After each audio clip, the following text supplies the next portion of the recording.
Хотоодны хатангаршилтай, давхар төмрийн дутагдaltaй ийм хүмүүс цус будалтаа ангаах зорилгоор төмрийн ямар нэгэн бэлтгэл хэрэглээд нэмэр байхгүй. За энэ талаар өнөөдөр бүгдээрээ ярилцгаая. За дэлхийн нийт хүн амын 30% нь цус будалттай байдаг. Нэлээд өндөр байгаа. Ер нь бол 3 хүний 1 гэсэн үг.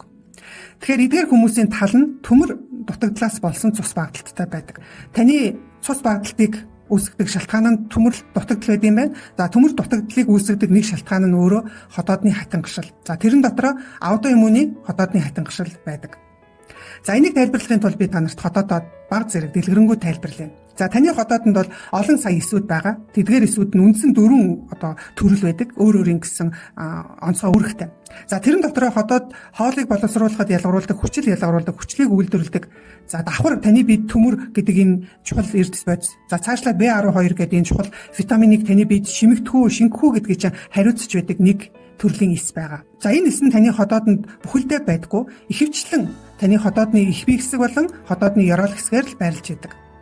За та хотоодод дурандуулахад таныг хотоодны хатангаршилтай гэж байгаа бол аль хэсгээр тархсан тийм ээ хатангаршил байгаа вэ гэдгээ та бас мэдэж авах нь энэ цаана нь ямар шалтгаанаас таны хотоод хатангаршаад байгаа вэ? За энийг эргээд буцаад ангаахын тулд би ямар арга хэмжээ авах вэ гэдгийг сонголт хийхэд их чухал шүү. Тэгэхээр аутоиммуны гаралтай хотоодны хатангаршилын үед бол хотоодны их бие хэсгийг, ёроол хэсгийг тархсан юм хатангаршил байдаг учраас эмчнэр ерөнхийдөө кодлоод ÖV1, ÖV2, ÖV3 гэх мэтчлэн тэмдэглэгээ хийсэн байдаг. За тэгэхээр ийм онц тавигдсан хүмүүс бол зөвхөн хотоодны асуудалтай биш, давхар бас дархлааны эсүүдийн буруу ажиллагаатай холбоотой ийм системийн асуудал байж байна. Илүү дэлгэрүүлье. Таны хотоодыг гэмтээдэг ямар нэгэн шалтгаан байна. Тэр шалтгаан нь гаднаас биш. Таны хэрэгжилж байгаа ямар нэгэн хоол хүнснээс биш. Танаас чухамдаа бол таны дархлааны эсүүдээс болдог. Таны дархлааны эс өөрийнхөө энэ хүчил үйлдвэрлэгч эсийг дайсантай андуураад довтлоод устгадаг. Ингээд таны тэр булчирхай эсүүд үхээд байх юм бол тэр хэсгээр хатангаршил явагдана. Тэгэхээр ийм төрлийн хотоодны хатангаршилтай хүмүүс эмчид очоод хотоодны хатангаршилтай гэдэг онцлог тавиулчихгууд танд өгж байгаа юм нь магадгүй хотоодны хүчил дарангуйлах үйлчлэгээтэй юм байж болзошгүй юм. Тэгэхээр ийм өгч байгаа бол та бас төр түтгэлзээд бодоод үзээрэй. Таны хотоод тийм ээ өөрийнхөө дархлааны эсүүдээр устгагдаад хүчил үйлдвэрлэж чадахгүй байгаа дээр нь нэмээ та арай ч уяад бага хэмжээний хүчил ялгаруулж байхад нь тэр хүчил ялгаруулдаг шахуурыг ажиллагаагүй болгоод хэсэг хугацаагаар хаачж байгаа. Инхээр таны хотоод бүр л хүчлээ ялгаруулж чадахгүй байдалд хүрнэ. Гэхдээ эцсийн мөч хүртлээ өөрийнхөө хүчлийг ялгаруулах гэж таны үлдсэн тэр булчирхай эсүүд чинь бүр их хэмжээгээр өөрийгөө дайчилж ажиллана гэсэн үг. Тэгэхээр энэ нь бол нөгөө морийг нь мордуулна гэдэг ийм байдалд хүргэдэг. Тэгэхээр энэ бол олон судалгаагаар аутоиммуны гаралтай хотоодны хатангаршилтай хүмүүст энэ хүчил дарангуйлах юм нь олон талын сөрөг нөлөөг үзүүлдэг.